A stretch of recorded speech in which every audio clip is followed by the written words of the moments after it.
अब वक्त आ गया है आगे बढ़ने का और हमारे एक्सपर्ट को जोड़ने का और उनसे इन स्पेसिफिक स्टॉक्स पर आपके लिए रणनीति जानने का। वत्सल भुवा एलकेपी सिक्योरिटी से हमारे साथ जुड़ चुके हैं।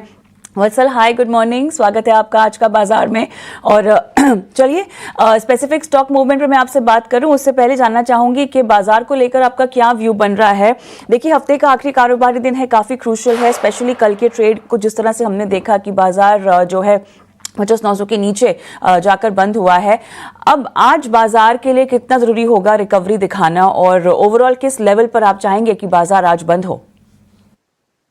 जी, अगर मैं निफ्टी के कल के क्लोजिंग की बात करूँ तो काफी फियरफुल वीक क्लोजिंग हमें कल देखने को मिली। तो 2 से 4 ऑब्जर्वेशन ऐसी है तो जो इंडिकेट कर रही है कि सेंटिमेंट कल एकदम शिफ्ट ऑफ सेंटिमेंट दिखा हमें। जो एक तेजी वाला सेटअप बन रहा था, बुलिश सेटअप बन रहा था, वो पूरी तरह नेगेट हो गया। जैसे अगर इंडिया विक्स की बात करें तो पहली बार इंडिया विक्स ने अपने 50 ईएमए के ऊपर क्लोजिंग दी है। तो ये एक इंडिकेट करता है कि सेंटिमेंट थोड़ा पैनिक इंडिकेट कर रहा है। दूसरी एक बात, निफ्टी ने कई सेशन से एक रेंज में ट्रेड कर रहा था, पर निफ्टी ने अपना 50 ईएमए कभी ब्रीच नहीं किया। वहां पे इनफैक्ट एक अच्छा सपोर्ट बना के निफ्टी चल रहा था। कल के सेशन में पहली बार निफ्टी ने अपना 50 ईएमए ब्रीच करके उसके नीचे क्लोजिंग दी। आज एक फॉलोअप सेशन हमें देखने को मिलेगा। तो अगर निफ्टी जब तक निफ्टी अपने 50 ईएमए को रिक्लेम नहीं करता है, जो कि फिलहाल प्लेस है 25,920 के जोन पे, मुझे लगता है कि सेंटिमेंट वीक रह सकता है। फिलहाल पहले जो एक पोजिशनल सपोर्ट, एक स्ट्रॉन्ग पोजिशनल सपोर्ट की तरह काम कर रहा था, जो था 26,000 का लेवल, अब वही एक स्ट्रॉन्ग रेजिस्टेंस की तरह काम करेगा। तो मुझे लगता है कि निफ्टी जब तक अपनी 20 डेज एक्सपोनेंशियल मूविंग एवरेज के ऊपर नहीं आता है तब तक निफ्टी में एक सेलिंग प्रेशर रह सकता है। आज एक फॉलोअप सेशन काफी क्रूशियल रहेगा। अगर निफ्टी ने आज 25,900 के नीचे क्लोजिंग दी तो मुझे लगता है कि निफ्टी अपने जो रेंज सपोर्ट है 25,700 उसको टेस्ट करने आ सकता है। एक पॉजिटिव थिंग हमें यहाँ ये दिख रही है कि बैंक निफ्टी, निफ्टी फाइनेंशियल, जिसका 36% वेटेज है, तो उसका चार्ट अभी खराब नहीं हुआ है। तो मुझे लगता है अगर बैंक निफ्टी से निफ्टी को सपोर्ट मिलेगा तो निफ्टी में एक कंसोलिडेशन के बाद थोड़ी रिकवरी हमें देखने को मिल सकती है। पर एक बुलिश व्यू पर रख के तभी चलना चाहिए जब निफ्टी अपनी 20 डेज एक्सपोनेंशियल मूविंग एवरेज को रिक्लेम करे, इधर 26,000 के लेवल्स को रिक्लेम करे और उसके ऊपर सस्टेन करे। बाजार के सेटअप के अलावा आपकी कोई आज की ट्रेडिंग कॉल्स हैं? उसके बाद हम स्टॉक स्पेसिफिक एक्शन जो कि टॉप 10 खबरों को डोमिनेट करेंगे उन पर जाएंगे, लेकिन उससे पहले आपकी ट्रेडिंग कॉल्स आज के लिए।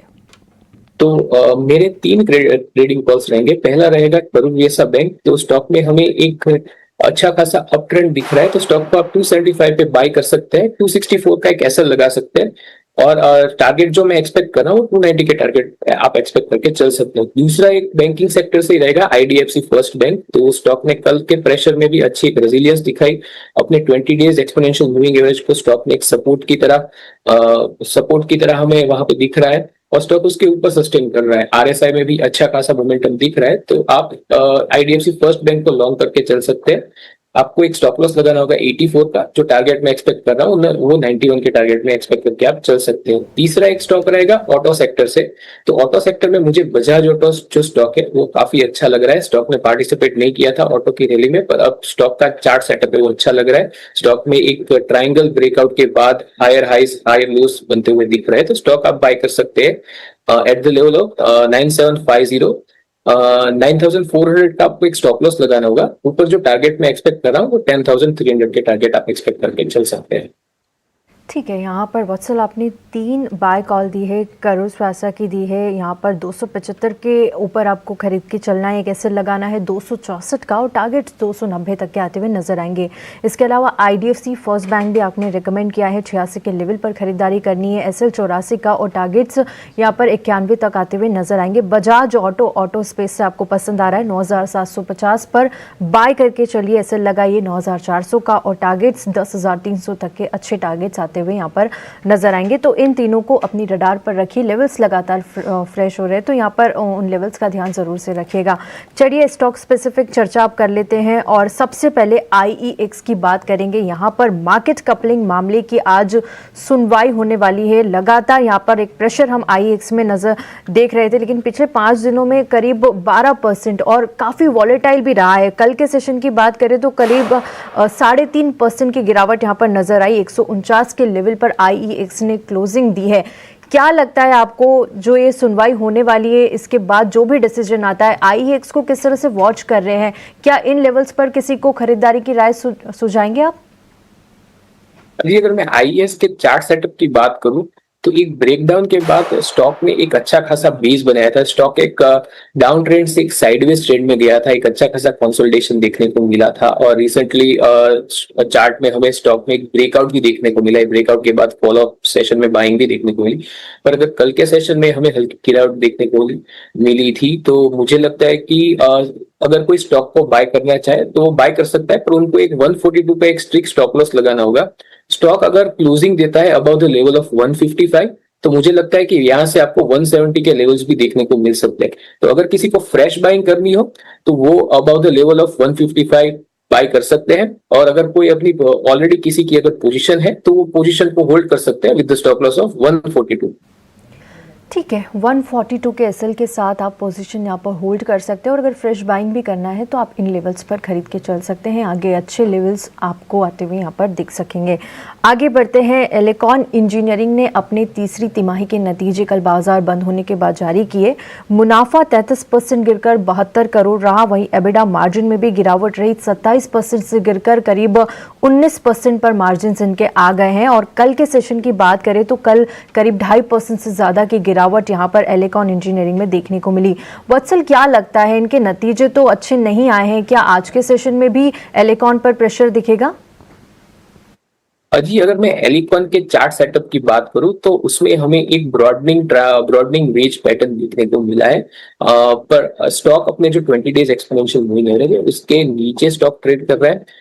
तो मुझे लगता है कि स्टॉक का एक सपोर्ट बन रहा है 480 के जोन पे। ऊपर स्टॉक में जो एक रेजिस्टेंस है, क्योंकि स्टॉक काफी वॉलेटाइल है इसलिए एक ब्रॉडर रेंज हमें देखने को मिल रहा है स्टॉक में। तो ऊपर एक रेजिस्टेंस के तौर पे 520 के लेवल्स को देखना चाहिए, पर मुझे लगता है कि स्टॉक में डाउनसाइड बहुत लिमिटेड रहेगी, क्योंकि स्टॉक अगर यहाँ से नीचे आता है फिर भी एक कंसोलिडेशन जोन में जाएगा, डाउनसाइड कैप हो जाएगी। जैसे स्टॉक का 480 और 465 पे एक अच्छा खासा सपोर्ट बन रहा है। तो फिलहाल तो आप इस लेवल को मॉनिटर करके चल सकते हैं। चलिए, तो फिलहाल आपको रुके रहने की सलाह एलिकॉन इंजीनियरिंग में आप दे रहे हैं वत्सल। वत्सल, अगला स्टॉक है एस्ट्रा माइक्रो, और यहाँ पर एयरक्राफ्ट प्लेटफॉर्म के इंटीग्रेशन को लेकर जो है इन्हें ऑर्डर भी मिला है, और जो जेवी है उसको एयरफोर्स से लगभग 275 करोड़ का ऑर्डर जो है वो मिला है। स्टॉक ने बीते सेशन यहाँ पे लगभग 0.2% का अप ट्रेंड भी दिखाया है। 1480 के लेवल्स फिलहाल हैं। इन लेवल्स पे प्रॉफिट बुकिंग करनी चाहिए या बने रहें? जी, अगर मैं एस्ट्रा माइक्रो के चार्ट की बात करूं तो मुझे लगता है कि एक करेक्टिव फेज में के बाद स्टॉक में अक्यूमुलेशन के बाद हमें एक अच्छा मार्कअप फेज यहां से बनता हुआ दिख रहा था। स्टॉक कंसोलिडेट कर रहा है, पर स्टॉक अपने 50 डेज एक्सपोनेंशियल मूविंग एवरेज के ऊपर ट्रेड कर रहा है। तो अगर किसी की पोजीशन है तो वो 980 के एक स्टॉप लॉस के साथ पोजीशन होल्ड कर सकते हैं। फ्रेश पोजीशन आप अगर आप बनाना चाहे तो 1010 के जो 1010 के जो लेवल है उसके ऊपर ये एक फ्रेश ब्रेकआउट लेवल है होगा, तो उसके ऊपर आप एक तेजी की पोजीशन बना सकते हैं फॉर द टारगेट ऑफ 1060। तो फिलहाल अगर आपकी कोई पोजीशन है तो आप पोजीशन को अपने बने रह सकते हैं with the stop loss of 980। चलिए, अगर खरीदा हुआ है तो पोजीशन में बने रहिए। स्टॉप लॉस 980 का लगाकर रखना होगा। 1010 एक लेवल है जिसके ऊपर अगर जाता है तो 1060 तक के लेवल्स भी देखने को मिल सकते हैं एस्ट्रा माइक्रो में। लेकिन अगला स्टॉक यहाँ पर लेकर आएंगे आपकी स्क्रीन पर, वो है RVNL, और वत्सल इसी पर बातचीत करेंगे। इन्हें ऑर्डर भी मिला है ईस्ट कोस्ट रेलवे से, लगभग 201 करोड़ का ऑर्डर यहाँ पे सामने आता हुआ दिखाई दे रहा है। बहुत पिटा है पिछले कुछ ट्रेडिंग सेशंस में, लेकिन यहाँ पर जो एक कमजोरी का दौर है, आपको लगता है कि अब खत्म होने के पास आ चुका है, क्योंकि एक इम्पॉर्टेंट ट्रिगर बजट भी होगा, क्या कहेंगे? जी, मैं अगर आरवीएनएल के चार्ट सेटअप की बात करूं तो स्टॉक ने एक फॉलिंग चैनल के ब्रेकआउट के बाद हमें एक रनअप देखने को मिला था। उसके बाद स्टॉक में एक रिट्रेसमेंट आया। स्टॉक फिलहाल अपने 50 डेज एक्सपोनेंशियल मूविंग एवरेज जो कि प्लेस्ड है 335 के लेवल्स के उसके करीब होके स्टॉक बंद हुआ है। तो अगर स्टॉक 335 पे सपोर्ट लेके वापस एक रिबाउंड देता है तो मुझे लगता है कि वापस स्टॉक में एक अच्छी खासी हमें बाइंग देखने को मिल सकती है। फिलहाल मुझे लगता है 350 ये एक मेक और ब्रेक लेवल रहेगा स्टॉक के लिए। तो अगर स्टॉक 350 के ऊपर सस्टेन करता है तो यहां से हमें 415 के लेवल्स भी देखने को मिल सकते हैं। एक फ्रेश ट्रेंड देखने को मिल सकता है यहां से। पर अगर स्टॉक 350 के नीचे सस्टेन करता है तो मुझे लगता है कि वापस स्टॉक में हमें नीचे के लेवल्स देखने को मिल सकते हैं, जैसे 310 के लेवल्स देखने को मिल सकते हैं। तो फिलहाल 350 का जो लेवल है वो काफी क्रूशियल लेवल रहेगा, उसको आप मॉनिटर करके चलिए। ठीक है, यहाँ पर आरवीएनएल पर ये सलाह है कि अगर 350 का लेवल ये ब्रीच करता है तो उसके बाद अच्छे लेवल्स 400 तक के लेवल्स यहाँ पर दिख सकते हैं, लेकिन एक अहम लेवल होगा 350 का। आगे बढ़ते हैं और बीईएल को लेकर खबर है। ड्रोन डिटेक्शन और जैमिंग सिस्टम के लिए इन्हें ऑर्डर मिला है। 596 करोड़ रुपए का एक बड़ा ऑर्डर यहाँ पर बीईएल को मिला है। देखिए, पिछले 5 दिनों की बात करें तो बीईएल में अच्छी तेजी यहाँ पर नजर आई, करीब 3.5% चढ़ा है और एक महीने के ऊपरी स्तर पर पहुंचता हुआ नजर आ रहा है 415 के लेवल पर। बीईएल को किस तरह से देख रहे हैं आप? और ये डिफेंस स्पेस का स्टॉक है, क्या इन लेवल्स पर खरीदारी की राय होगी और आज के सेशन में अच्छी रैली देखने को मिलेगी बीईएल में? जी, अगर मैं बीईएल की बात करूं तो मुझे जो स्टॉक का चार्ट सेटअप है वो काफी अच्छा लग रहा है। अगर मैं वीकली चार्ट की बात करूं तो स्टॉक ने पहली बार अपने 20 एक्सपोनेंशियल मूविंग एवरेज जो कि वीकली चार्ट पे उसके ऊपर ब्रेकआउट दिया है। तो स्टॉक का शॉर्ट टर्म के लिए चार्ट सेटअप अच्छा है। स्टॉक मुझे लगता है कि 435 के लेवल्स को हिट कर सकता है और इन वेरी शॉर्ट टर्म। तो स्टॉक का एक रेजिस्टेंस रहेगा 435 के ऊपर हमें एक फ्रेश ट्रेंड देखने को मिलेगा स्टॉक में टुवर्ड्स द लेवल ऑफ 500। फिलहाल स्टॉक का एक अच्छा खासा सपोर्ट बन रहा है 400 के लेवल पे, जहां पे स्टॉक का 20 वीक्स ईएमए भी प्लेस्ड है और रेजिस्टेंस बन रहा है 435 पे। तो मुझे लगता है स्टॉक में बाय करके चला जा सकता है। अंडरटोन स्टॉक का बुलिश है। एक स्टॉप लॉस रख के चलना होगा 400 का। ऊपर जो शॉर्ट टर्म में टारगेट आ सकते हैं वो 435 के आ सकते हैं।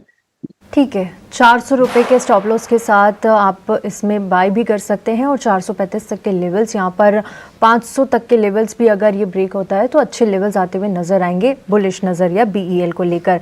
भेल एक और हम डिफेंस स्टॉक से ही देखेंगे। जेवी से करीब 5400 करोड़ रुपए का यहाँ पर ऑर्डर मिला है। कोल गैसिफिकेशन और रॉ सिंगस क्लीनिंग प्लांट के लिए ऑर्डर मिला है। लेकिन कल के सेशन की बात करें तो सबसे ज्यादा जो गिरा था वो भेल था। यहाँ पर 265 तक ये पहुंचा था और करीब 9% तक की गिरावट इंट्राडे में आती हुई हमने भेल में देखी थी। क्या लगता है आपको इस बड़े ऑर्डर के चलते आज ये स्टॉक में अच्छा मोमेंटम आता हुआ नजर आएगा? ये अगर मैं भेल के चार्ट सेटअप की बात करूं तो कल भेल ने हमें मतलब एक ट्रेंड जो अच्छा खासा जो चार्ट सेटअप था वो न्यूज के चलते डिस्टर्ब होता हुआ दिख रहा था। अच्छी बात यह है कि स्टॉक ने अपने जो 20 वीक्स ईएम है वहां पे एक अच्छा खासा सपोर्ट लेके वहां पे हमें थोड़ी बहुत रिकवरी स्टॉक में देखने को मिली। तो आज एक फॉलो अप सेशन होगा तो मुझे लगता है कि 264 को एज ए सपोर्ट देखना चाहिए। और आज एक फॉलो अप सेशन में अगर स्टॉक 264 के ऊपर ट्रेड करता है तो 264 के सपोर्ट लेके या उसके ऊपर ट्रेड करता है तब इसमें एक बाइंग कंसीडर करनी चाहिए। मुझे लगता है कि आज के एक जो सेशन है वहां पे वेट एंड वॉच करना चाहिए और उसके बाद बाइंग करनी चाहिए। आज का सेशन काफ़ी महत्वपूर्ण और यहाँ पर आपको इसके बाद ही कोई इनिशिएशन भारत हेवी इलेक्ट्रिकल्स में बनाना चाहिए। वत्सल, अच्छा लगा आपसे बातचीत करके। आपने सुबह समय निकाला और तमाम स्टॉक्स पर रणनीतियाँ बताई और अपनी ट्रेडिंग कॉल्स भी आज दी। धन्यवाद।